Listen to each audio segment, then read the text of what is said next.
ang mabuting balita para sa araw na ito. Isang mabiyayang araw mga kapanalig, dakilain ng Diyos nating mahabagin. Kahit paulit-ulit tayong nadadapa at nagkakasala, hindi nag-asawa ang Diyos na patawarin tayo sa tuwing tayo'y nagbabalik loob, nagsisisi at nangangakong iiwasan ang magkasala sa hinaharap. At kahit pa nga madapa ulit, laging nakaabang ang Diyos upang ibangon tayo, patawarin at ibalik sa Kanyang pagmamahal. Kaya yan din ang panawagan niya sa atin ngayon, na huwag maging mapaghusga, bagkus maging mahabagin tayo sa mga taong nagkasala sa atin. Ako po muli Sister Lines ng Daughters of St. Paul na nag-aanyayang padaluyin natin sa ating pagkatao ang awa at pagpapatawad ng Diyos. Ito ang tema ng mabuting balitang maririnig natin ayon kay San Lucas, Kabanata 6, talata 36 hanggang 38.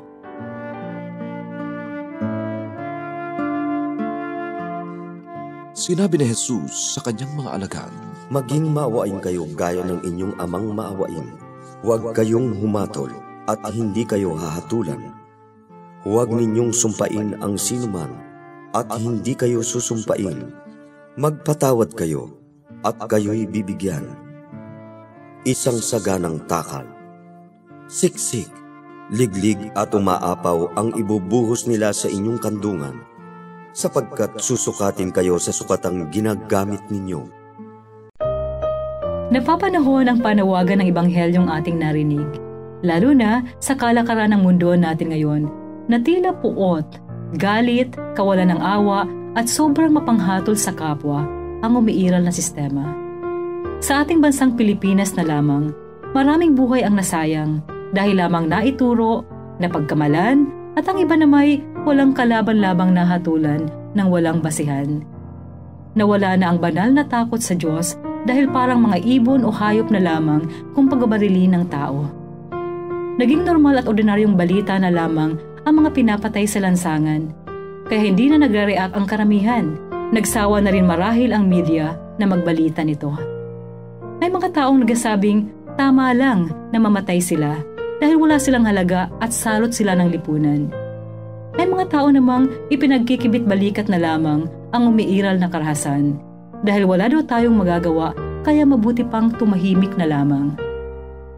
Mga kapanalig, sa tingin niyo po ba, natutuwa ang Diyos sa karahasang umiiral sa ating lipunan sa ngayon?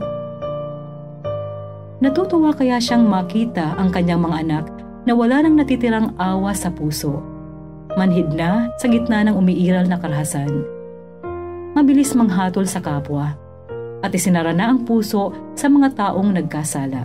Ngayong panahon ng Kwaresma, muli tayong ginigising ng Panginoon na pairalin ang awa sa pakikitungo natin sa mga taong nagkasala sa loob ng ating pamilya, komunidad, lipunan, parokyang kinabibilangan at iba pa.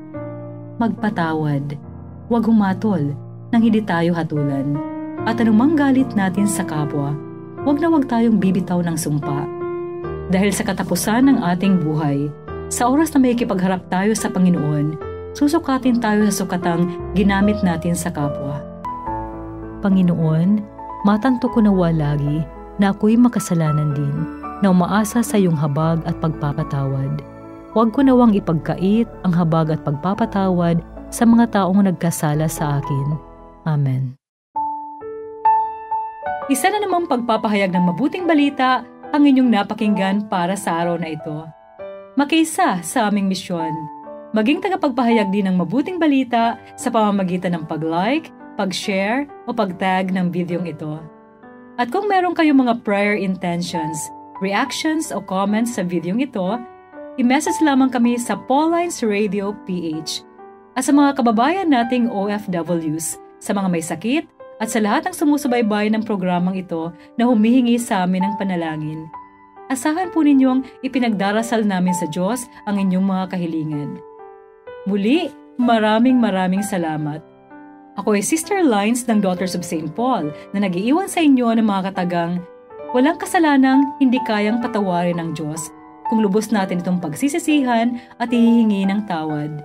Magbalik loob tayo sa Kanya. Ang mabuting balita para sa araw na ito ay hatid sa inyo ng Paulines Radio.